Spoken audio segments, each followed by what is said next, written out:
Good evening, gentlemen. It's time for more of Todd's bedtime stories with Harley Davidson Enthusiast for 1941.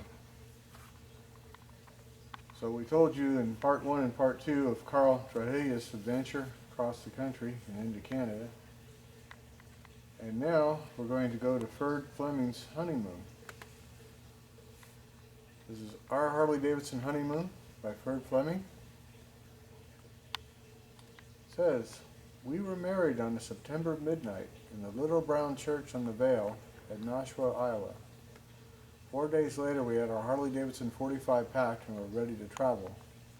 We had said farewell to our many friends. We were all set to start on our motorcycle honeymoon. Our choice of direction was a western one, since I wanted Marie to see the country I had come from. It was eternally bragging about. My folks lived in Olympia, Washington, and that was to be our destination.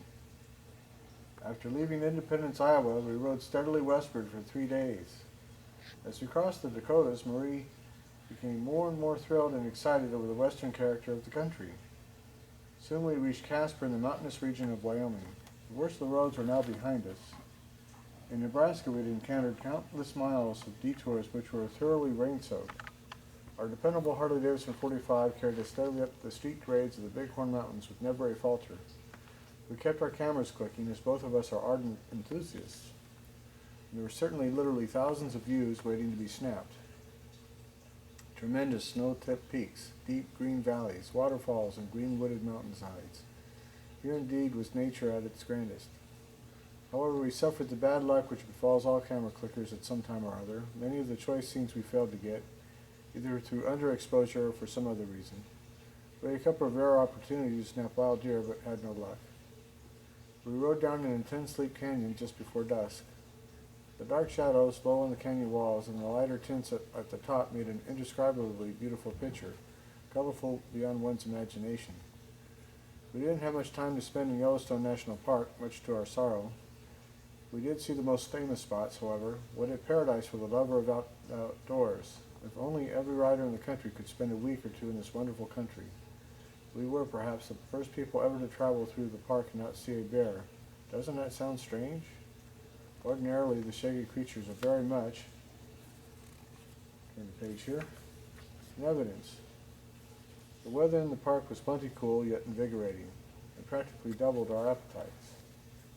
2 days after leaving Yellowstone, we arrived in Olympia, where we received a welcome, noisy reception. For the next 3 weeks, we visited the folks and made numerous sightseeing trips to the Bremerton National Yards, to Aberdeen, to the Pacific Ocean, to Mount Rainier with its flowering meadows and icy glaciers, to the bustling sawmills, to the vineyard plants, to the busy canneries, to the Olympia Brewery. As we made our excursions, we began to collect a wide variety of souvenirs, Washington's great industries. Most fascinating of these were the odd starfish and seashells. Our pile of souvenirs kept growing until at last we had them shipped home. We never been able to carry them with us. From Olympia we rode to Yakima, where we spent nearly 3 weeks. A big shortage of welders at a local firm prompted me to step in and work at my trade for that length of time. We saw the surrounding country and visited the Cascade Mountains, the neighboring Fowler Dam, and the famous apple orchards of this section. At Yakima, as at many of the other towns, we found the Harley-Davidson dealers real friends, courteous, obliging, and ready to do everything they could to make our trip pleasant. Now, stop there for a second. At this point in time in history, the average dealer had a dirt floor, one little showcase of a few parts, one motorcycle demonstrator to show you, and he'll order you what you wanted. That's why so many of these pre-war bikes were custom bikes, because the dealer ordered what the customer wanted, and the customer got exactly what he wanted from Harley. Harley wanted the custom orders, and the dealers were mom and pop little bitty stores, little tiny stores. A dealer with 4 or 5 bikes was huge. Having a concrete floor was a big deal. Entirely different country, different economy, different country. From Yakima, we planned to start our homeward journey. It was now getting late in the fall, and it was 6 weeks since we had left home. Marie was getting homesick, and a storm was scheduled to blow in from the north. We turned south toward California and fled as a sandpiper before the storm. We found Crater Lake snowed in. Why hadn't we started sooner? Rainy weather greeted us for the first 3 days after crossing the state line. But at Fresno it was clear again, and the sun shone in all its glory as only a California sun can shine. California Chambers of Commerce, please note. We heard this storm had covered Iowa with a heavy blanket of snow. Now, California, at the time, I don't have exact statistics, but I would be amazed if it had 1 million people. There are 30 million plus in California now. This is before the big thing that happened in the 50s of like, we got palm trees and sunshine in the middle of winter, and everybody flocked here to going, oh my God, you do. Most of the country lived in the northeast, in the industrial sections of the world. Big manufacturing areas that are completely closed down. Whole towns are just vacant, crumbling buildings. If you've watched some of the videos, I've been through there and shown you. We heard the storm had covered Iowa with a heavy blanket of snow. We chuckled and wished we could spend the whole winter here. On a beautiful sunny morning, we set out from Fresno for the General Grant Park, which we could see up in the mountains, shrouded in great clouds. As we climbed higher and higher, we came to the clouds and then to the rain, and at last to the snow. On an Auburn road, determined not to turn back. But 1 mile from the famous national Christmas tree, we faltered. I recalled then a story I had read several years ago in The Enthusiast of a motorcycle rider who rode within half a mile of this great tree on Christmas Day. He had more ambition and desire than we did, so back down we went to the Valley of Warmth and Sunshine. Next we headed our mount east towards Death Valley. It certainly wouldn't be snowing there. Crossing the Sierra Nevada mountains, we found the country more beautiful than any we had yet encountered. As we came to the desert country, we at last found a plant she couldn't send home, a Joshua tree. We were soon in Death Valley, and we were thrilled. I satisfied one of my ambitions by shouting as loud as I wanted without disturbing anyone. To see, to smell, and to be in Death Valley was great. Death Valley, home of the mysterious Scotty and the 20-mule team borax. I thought I could just find a skull here for a souvenir, but no, it wouldn't be right to disturb one. Here was its home. Next we visited Rhyolite, the famous ghost town. Turn to page 21 here.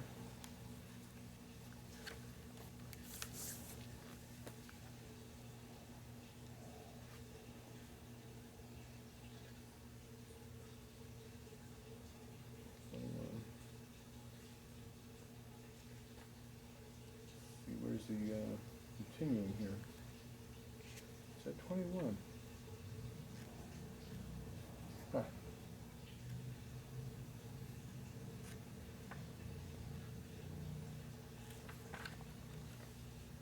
22. Boy, they put it on some other page. Oh, that's my bad eyesight. Okay, 23. Sorry, guys. Here we go. Our honeymoon, Harley and honeymoon, continued. Saw a few dilapidated old buildings and other crumbling remains of a once booming mining town. These are small prints. We also saw the bottle house, built entirely of bottles by some eccentric person many years ago. Our next stop was at Boulder Dam, where we were taken on a tour of inspection. What a tribute to man's engineering skill, this immense pile of concrete. From here we headed for the Grand Canyon and were soon in the high country of the Gabade Plateau. The wind was sweeping down on us from the north, and the temperature was only 10 above zero. We abandoned our Grand Canyon plans and fled eastward to Santa Rosa, in Mexico. Here we read how mail planes had been grounded and trains were behind schedule in the worst storm that had hit New Mexico in 40 years. They rode it through, and our stout-hearted little Harley-Davidson 45 never missed a beat. On and on we traveled, first to Amarillo, the Texas Panhandle, then Oklahoma City, and northward to Iowa. Now, I've been through Amarillo and that highway, which is now I-40, and you have rolling hills like this. And on the sunny side in the afternoon, when they have storms like this, you have nice road. On the warm, less warm morning side, which is facing the west actually, because the sun comes up from the east, so that side doesn't get the sun. I think that's how it was. Yeah, one side of them, they got the least sun, covered with ice, snow chains every 2 miles as you go up another 2 miles and take them back off.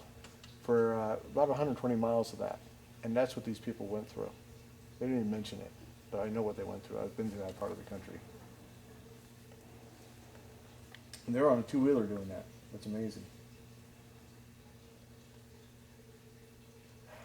First Amarillo, in the Texas Panhandle, then Oklahoma City and northward to Iowa.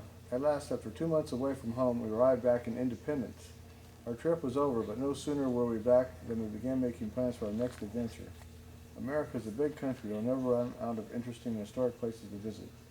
The next time you're out traveling and see a couple coming down the highway in a well-loaded Harley Davidson, look closely. Maybe it will be the honeymooners, Bird and Maria. So let's go back and show you the photos here.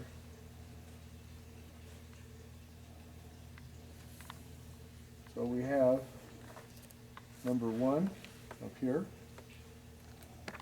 The honeymooners paused for lunch amid a beauty spot in the state of Washington. Bring it down a little. Yeah, right there.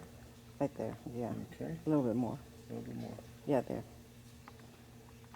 So, and their 45 is an RL. So they did this on a total loss machine. No oil return. Okay. Number 2, the fantastic Devil's Cornfield in Death Valley. On the paint job says it's a 36 RL, in case you're wondering. This is number 2 out in Death Valley. You see the big bedrolls. They're camping out the whole way.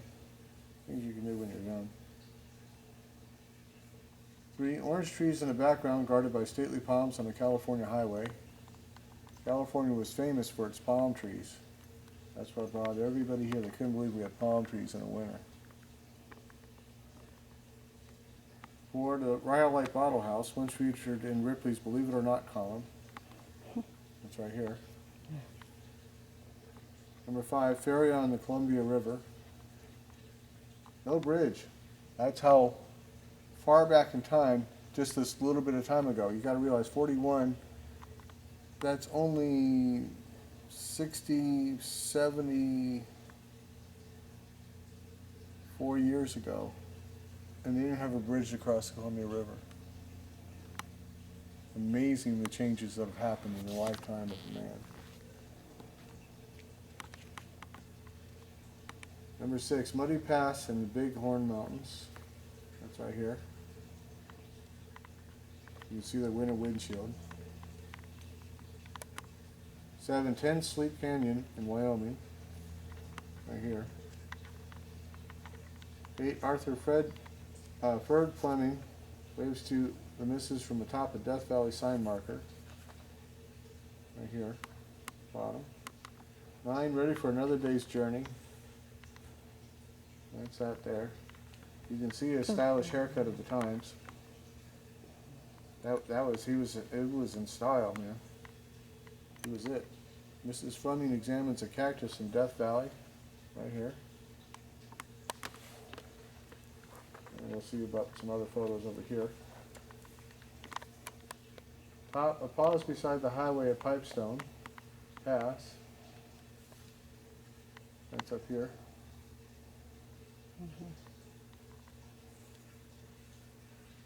That's in Montana, it says. Center, California, here we come. California state line.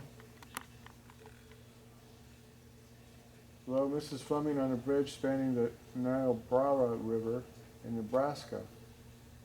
And you can see the antiquated bridge. It was brand new. They just built it. It's a brand new bridge. Over here we got Boise, Idaho's capital city, believes courtesy induces respect for traffic rules.